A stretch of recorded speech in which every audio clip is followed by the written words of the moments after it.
దేవుని నామాన్ని మహిమపరచడానికి ఆ రీతిగా యవనస్తుల ముందుకు రావడం చాలా సంతోషం. హల్లెలూయా. మరి సమయం అవుతుంది. ఈ సమయం అందు మరి ఈరోజు ఇంత చక్కగా ఇంత అద్భుతంగా ఈ యొక్క సభను ఏర్పాటు చేయబడడానికి మీకు ముందుగానే తెలుసు, చెప్పాము.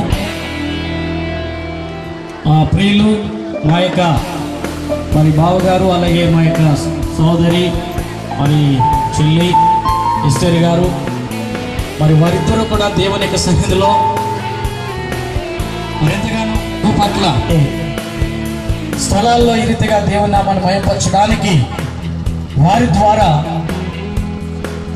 Gift of living God ministry అనేటువంటి ఒక సంస్థను స్థాపింపజేసి తద్వారా అనేకమైనటువంటి సేవా కార్యక్రమాలు చేయడానికి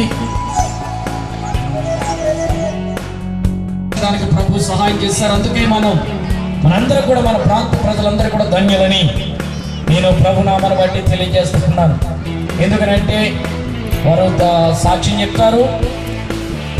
వారి యొక్క జీవితంలో అనేకమైనటువంటి కష్టాలు, నష్టాలు, ఇరుకులు, ఇబ్బందులు అనుభవించి మరి దేవుడు వారిని ఎంతగానో ఈ రోజున ఉన్నతమైనటువంటి స్థలంలో ఉన్నతమైనటువంటి రీతిగా ప్రభు వారిని ఆశీర్వదించే కారణం ఏంటంటే వారి కష్టాల్లో, సమస్యల్లో, సోమరి ఇరుకుల్లో దేవుని మీద ఆధారపడి ప్రభు మీద మాత్రమే విశ్వాసం ఉంచి వారి యొక్క మరి జీవితాన్ని ముందు కొనసాగిస్తున్నటువంటి కారణాన్ని బట్టి ప్రభు మరి అనేక మందితో ఈ యొక్క సంతోషాన్ని, దేవుడు చేసిన మేలులను పంచుకోవాలని మరి ఉద్దేశంతో ఈ యొక్క మినిస్ట్రీ ప్రారంభించబడింది. ప్రియులారా, మరి ఆ మినిస్ట్రీ ద్వారా ఇది పక్కన కంచి అవతల ఉన్నటువంటి స్థలాన్ని మరి కొనడం జరిగింది.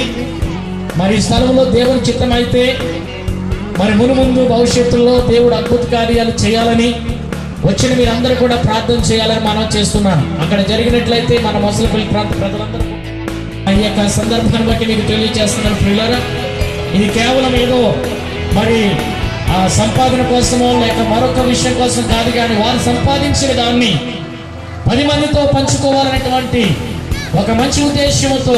ఎందుకంటే ప్రభు అంటున్నాడు కదా, నిన్ను వల్ల నీ పొరుగు వారిని ప్రేమించుము, నీకు 2 అంగీలు కలిగి ఉంటే ఒకటి పొరుగు వారికి